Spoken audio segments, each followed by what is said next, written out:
ആദ്യം പാട്ട് പാടുന്നേ? അമ്മച്ചി പാട്ട് പാടുവോ? ഇല്ല മോളെ. എന്താ പിന്നെ നീ ഇത് മോള് പാട്. അയ്യോ ആന്റി, എനിക്ക് പാട്ട് പാടാന്ന് അറിഞ്ഞൂടാ. അറിയുന്ന എന്തിനാ മോളെ, അങ്ങോട്ടൊന്ന് പാട്. ഇല്ല ആന്റി, എനിക്ക് അറിഞ്ഞൂടാ. അവൾക്ക് 4 ആളുടെ മുന്നിൽ ഡാൻസ് കളിക്കാനോ പാട്ട് പാടാനോ ഒന്നും പറ്റത്തില്ല. അവളുടെ റൂമിലാണെങ്കിൽ അവള് പാട്ടും പാടും ഡാൻസ് കളിക്കും അല്ലേടി? ആണോ? ചിന്നുമോള് തന്നെ ആദ്യം പാട്ട് പാടി തുടങ്ങട്ടെ. അവളോട് പറയേണ്ട താമസം, അവളതിന് റെഡി ആയിട്ടിരിക്കുക.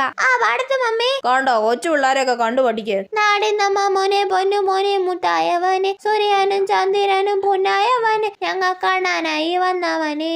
അണ്ണാനോ? ഇവനെ തൊഴിക്കാനായി എന്നും തിരക്ക്. തൊഴിക്കാനോ? ഇവനെ കടിച്ചു വിട്ട കടുവകൾക്ക് 10 കടുവയോ? എല്ലും മീനാച്ചി, എല്ലും മീനാച്ചി. ഇവിടുത്തെ എന്ത് തേങ്ങയൊക്കെയാണോ ഈ പാടുന്നത്? കൊള്ളാം മോളെ, അടിപൊളിയായിട്ടുണ്ട്. ഇപ്പൊ പിള്ളേരുടെ ഒക്കെ വായിൽ ഈ ഒരു പാട്ട് മാത്രമേ ഉള്ളൂ. എന്റെ പൊന്നോ, അതൊന്നും പറയണ്ട. 24 മണിക്കൂർ ഈ പാട്ട് വെച്ചായിരിക്കുന്നത്. അങ്ങനെ കേട്ട് പഠിച്ചതാ. ഓ പിന്നെ, എന്നിട്ട് അവളുടെ ഒരു മീനാക്ഷി.